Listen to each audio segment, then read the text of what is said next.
One of the most difficult challenges I had being reintegrated coming out of TDC, Jay, was getting back established pretty much. It was a challenge for me because I knew it wasn't gonna be easy.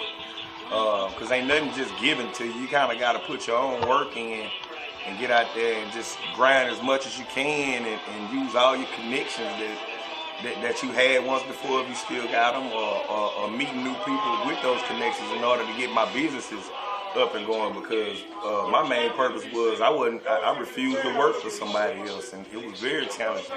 And right now I own 3 businesses, so they pretty much run themselves, but I had to get out there and work on myself, and that was pretty challenging for me.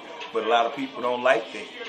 They look at you, even though you're the underdog coming out of a system like that, and you excel past other people coming out, man. That was real hard.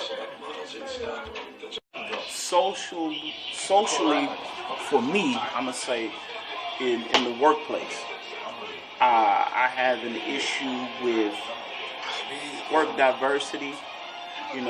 People allowing degrees and paperwork and things of that nature, certifications, to actually define what a person should be paid. To me, it makes no sense for someone who doesn't have experience but yet has a degree to be paid more than someone who's been working at this particular position for over 15, 20 years, yet he still be slighted merely because he doesn't have a certain piece of paper. It's not that he doesn't know the job, but it's that he doesn't have this paper. And because he doesn't have this paper, they feel like he's crumbing. That's what I have an issue with. Overall, my biggest challenge, being that I was a teenager at the time that I was incarcerated, has been adjusting to individuals' thought processes when it comes to, they say they're grown compared to them saying they're how can I say?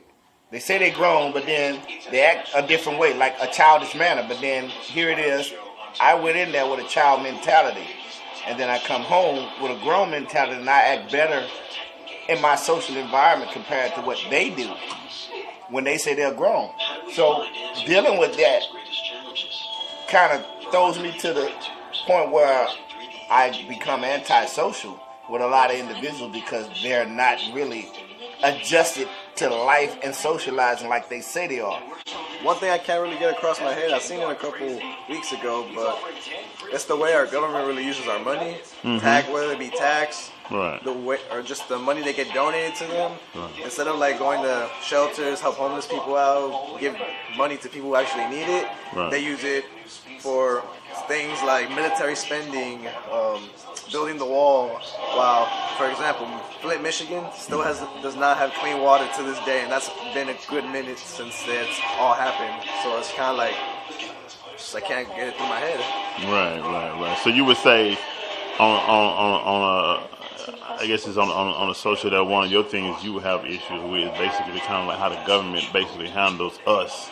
Us in general, our money. Yeah, just people, period. How we live. Right, okay, got you. I appreciate that. I would honestly say, like, deception and disrespect, bro. You know what I'm saying? Motherfuckers have no structure these days. Right. No morals. What's up? For example, in the workplace, there's a lot of people that come into work, want to get paid, want all 40 hours, but want to stand around on their phone, don't want to work, And when we get complaints and all that, they're quick to argue and stuff like that. That just bothers me. They want to get paid, they want to be where I want to be, but they don't want to put in the work to get there. Right. And that's just ridiculous. Right.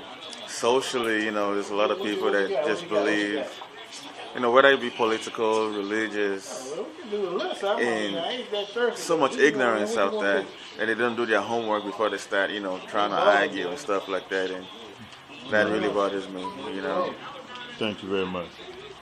I'd say the biggest social challenge that I would have is that the divisiveness of the president, that he's dividing the country, he's dividing on a race basis, and instead of bringing the country together, he's dividing the country. And as I say, you want to build the wall, but you got Flint, Michigan. These people got dirty water.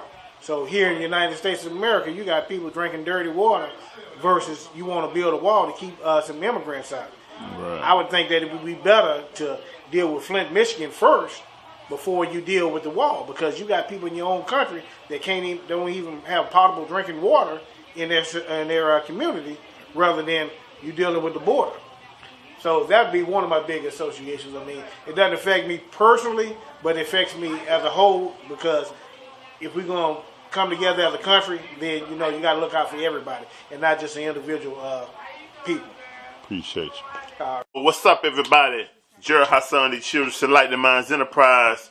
So you've heard the other guys, man. I really appreciate them for just explaining or expressing some of their grievances, some of their challenges in regards to, just the social context, different social contexts, whether it be in the workplace, whether it be in the schoolhouse, on the road, in the home, just anywhere where we dealing with other people, anywhere where there's a challenge for the individual themselves, particularly. That's what I really wanted to pull out, because these particular challenges or these individual challenges that we have, if we're able, because some of the guys didn't even realize that they even had any, because some of them even said, well, I really, I'm so easy going, I don't really have any, until I start asking the right questions to pull out some, and then the next thing you know, they have 2, 3, 4, 5, or 6 different things, and they can go on and on.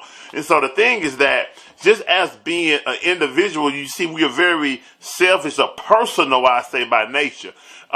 We just can't help it, but we see things from a personal standpoint and position.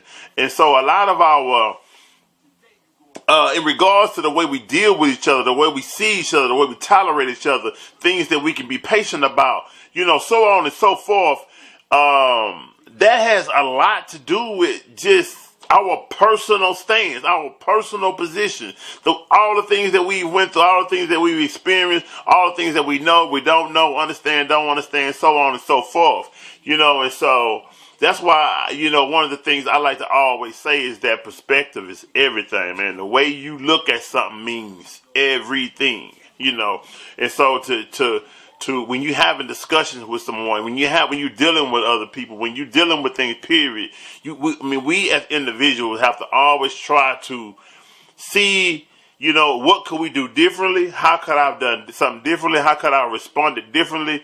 As well as try to get it into the other person's mind, to really try to see things from their perspective, possibly, if possible, if they're able to explain it or whatever.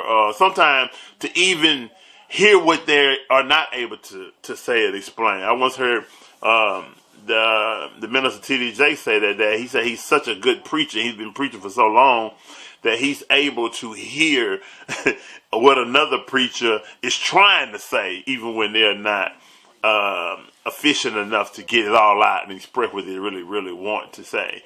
And so, just with that being said, I have mine too, and, but I'm working on it, and hopefully, man, this was able to help us open up our mind a little bit, because Enlightening Minds Enterprise is about the broadening of our perspective, the broadening of our mind.